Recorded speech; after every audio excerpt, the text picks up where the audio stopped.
Now my style of rapping isn't anything to brag about. Reading history while adapting it to rap is what I rap about.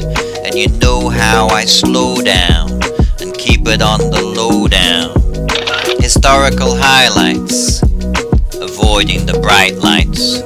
I get high on rhymes that the history books have sent to me, evidently through the centuries.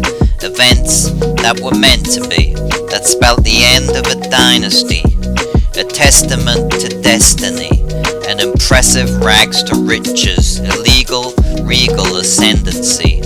And lately it's crazy, so the rap doesn't bore us. I've added melody essentially, but only in the chorus.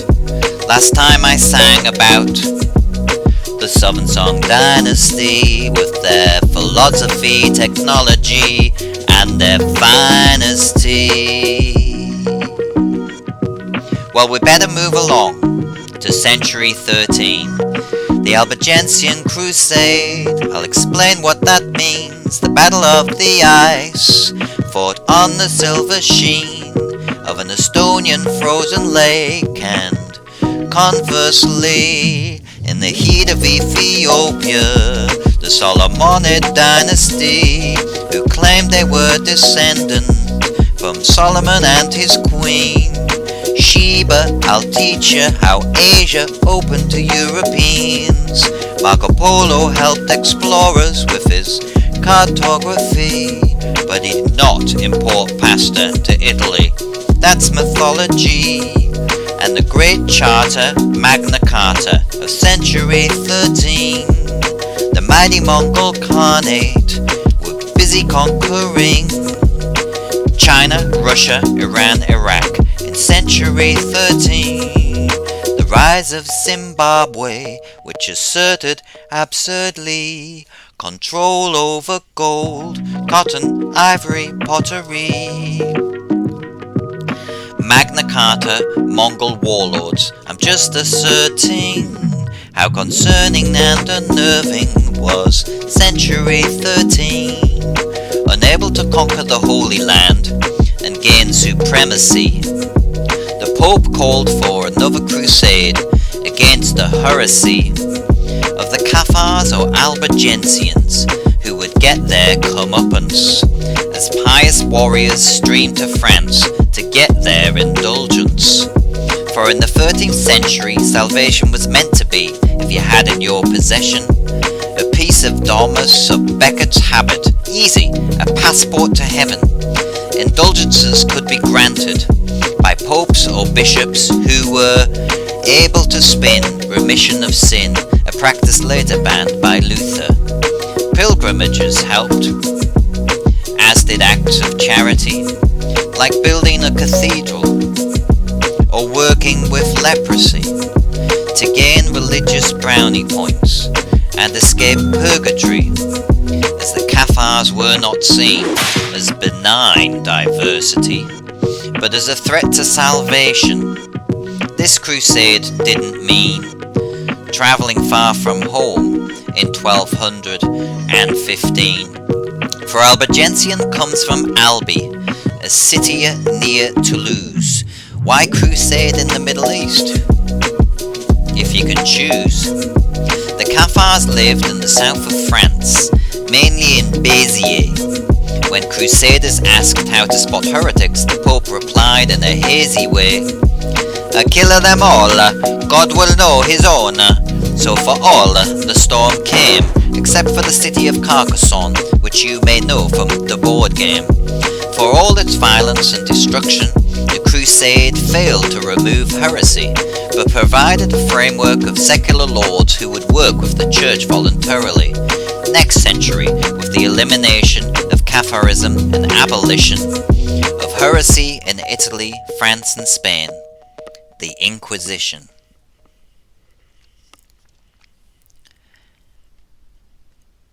In 1242, 33 years later, Alexander Nevsky defeated northern crusaders, the Teutonic Knights and Crusaders from Estonia, Denmark, Germany, charged across the frozen lake to engage with their enemy, but were held up by the Novgorodian infantry, who they fought for 2 hours, struggling on the slippery surface of the frozen lake. And when the cavalry was ordered to engage by Alexander, the tragedy of the Crusaders was apparent. As they fled in disorder, the battle halted the expansion of the Teutonic Order. 700 years later, Eisenstein's allegory portrayed the Teutonic Knights as Nazi Germany, but the myth of the knights breaking the ice and drowning was nonsense. Artistic license. Well, you've learned a little bit about Century 13, the Albigensian Crusade. Now you know what that means. The Battle of the Ice, fought on the silver sheen of an Estonian frozen lake. And soon you'll see, in the heat of Ethiopia, the Solomonic Dynasty, who claimed they were descended from Solomon and his queen. Sheba, I'll teach you how Asia opened to Europeans. Marco Polo helped explorers with his cartography, but he did not import pasta to Italy. That's mythology.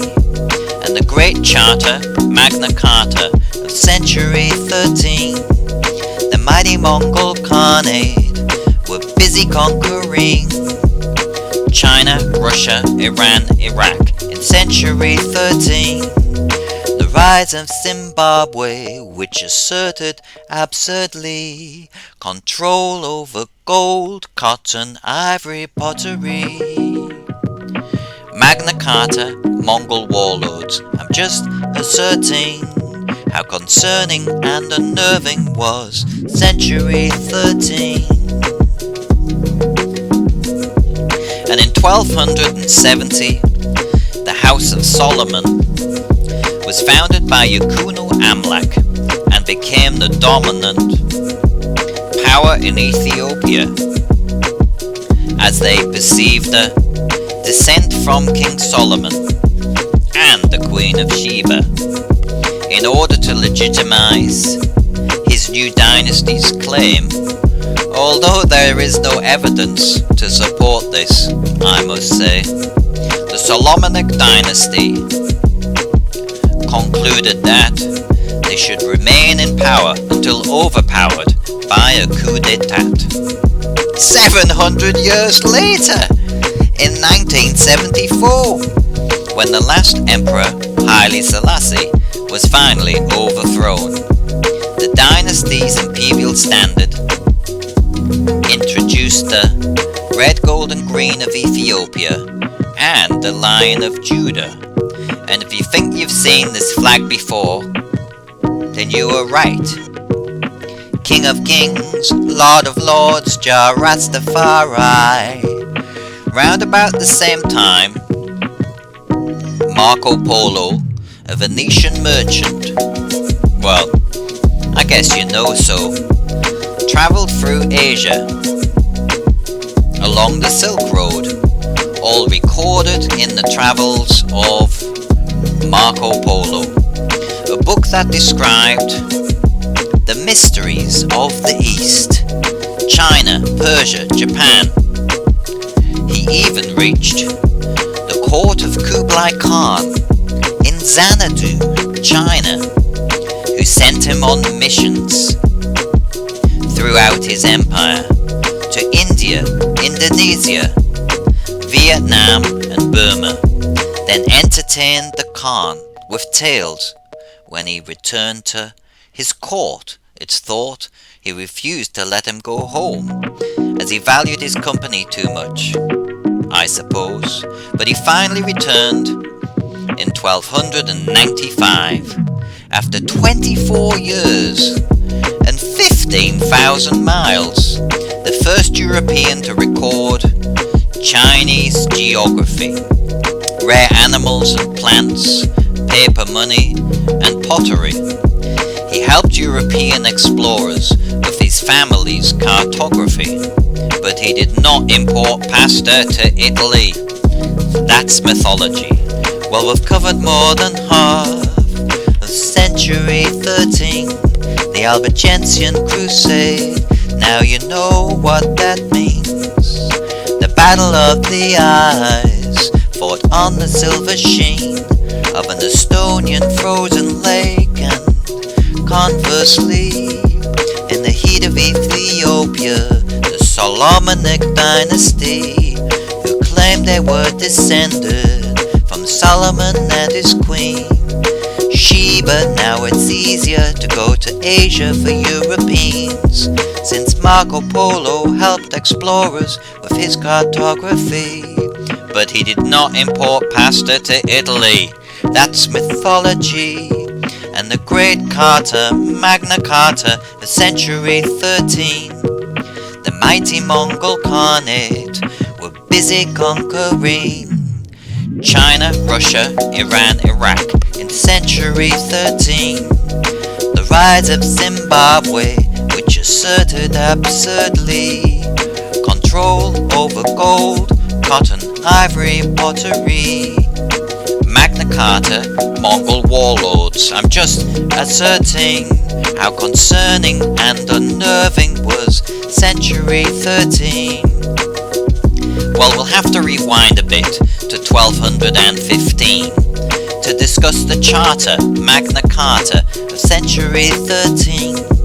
King John exacted unbridled payments to the crown, which covered all the barons who he sometimes imprisoned.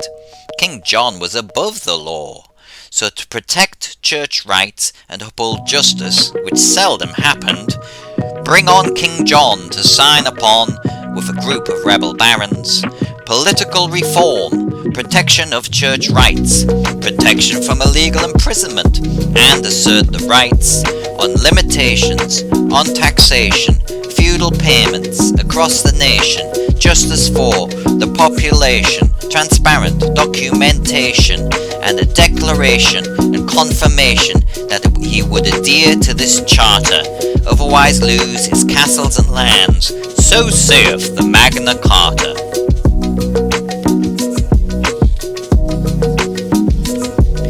Meanwhile, in Mongolia, from Beijing to Samarkand, Genghis Khan ruled first, and later his grandson, Kublai Khan. At the tender age of 12, arguing over a fish, Genghis slew his brother, then served him up as a dish. And in 1211, at the age of 33, he crushed the Jin of China, plundering and burning their towns, compounds and paddy fields in bellicose campaigns, helped however by defections, previous wars and plagues. Against Shah Muhammad, he tried a different procedure. A caravan of camels carrying fur, sable and beaver. The caravanners were butchered and their cargo confiscated. When this happened, Genghis maddened. Diplomacy turned to hatred. He attacked the city of Otrar with the expertise of gunpowder and siege engines which he'd seized from the Chinese. The inhabitants were treated to horrors as barbaric souvenirs. The governor had molten silver poured into his eyes and ears. He stormed the city of Bukhara, famed for carpet weaving, and slaughtered the Turkish garrison, leaving many a widow grieving. Or dead, instead, many killed themselves, then let the barbarians take them, and Muslim men killed their wives as they'd be forced to watch Mongols rape them. Bukhara remained uninhabited after it was burnt to the ground, and the thousands of corpses unburied spread disease and stench around. Samarkand, Urgench, Termez, Balkh, Merv and Herat. He massacred the inhabitants, then tore the walls down after that. And if you think these names are weird, never heard them whatsoever, That's because many cities the Mongols ravaged were destroyed and lost forever. Known as the Scourge of Allah, they were nimble, these Mongolian archers, their horses running rings around knights with shields and swords and armours. One of their biggest drawbacks was boar attacks on horseback. China, Russia, Iran, Iraq, nobody could protect them, as they catapulted corpses of plague victims over city walls to infect them. When he died in 1227, Genghis had massacred, it's confirmed, 20 million poor innocent souls, 1/10 of the then known world. Well, we're coming to the end of century 13, the Albigensian Crusade. Now you know what that means. The Battle of the Ice, fought on the silver sheen of an Estonian frozen lake, and conversely, in the heat of Ethiopia, the Solomonic Dynasty, who claimed they were descended from Solomon and his queen Sheba. Now it's easier to go to Asia for Europeans, as Marco Polo helped explorers with his cartography. But he did not import pasta to Italy. That's mythology. And the Great Charter, Magna Carta, of century 13, the mighty Mongol Khanate have conquered ruthlessly China, Russia, Iran, Iraq in century 13. The rise of Zimbabwe, which asserted absurdly control over gold, cotton, ivory, pottery. Magna Carta, Mongol warlords, I'm just asserting the concerning, unnerving, how it was in century 13. It's hard to say when Zimbabwe became great in size or decadence, as scholars are limited to artifacts and architectural evidence, and we may not know to what extent coercion and conflict played in Great Zimbabwe's dominance, whether it was solely trade of gold. Behold the mining of this precious metal, this explosion of wealth from the Swahili city-states to trade in the Indian Ocean. For then as now, gold could hold its own. Gold was a commodity, and its quantity and quality from Zimbabwe was a monstrosity, a grandiosity, an inequality, financially and psychologically. No metal since has featured more in culture, finance, metaphor. But let's not get distracted by gold in a bizarre way, but keep on track with the Shona Kingdom in Zimbabwe. Zimbabwe is Shona for Great House of Stone, so the great enclosure of Great Zimbabwe was 36 feet of dry stone. Without mortar, it ought to fall down, antiquarians had said, as they were looting it, assuming it would end up in their museums instead. It was a culture of crafts and place of religious significance, with soapstone bird effigies proclaiming its magnificence, now emblazoned on Zimbabwe's flag, coat of arms and banknotes, which biologists state is the fish eagle in their self-assertive lab coats. So we come to the end of the century. Finally, with the Battle of the Ice, the Solomonic Dynasty, Genghis Khan, Kublai Khan, the rise of Zimbabwe, Marco Polo, Magna Carta, the Albigensian Crusade. But if you want to hear of the Battle of Cressy, Dante's Divine Comedy, bubonic plague, Timbuktu, the anti-popes, the Ming Dynasty, then stay tuned for the Wrapping History of the World historical documentary. And thanks for all your core support. Here comes the 14th century.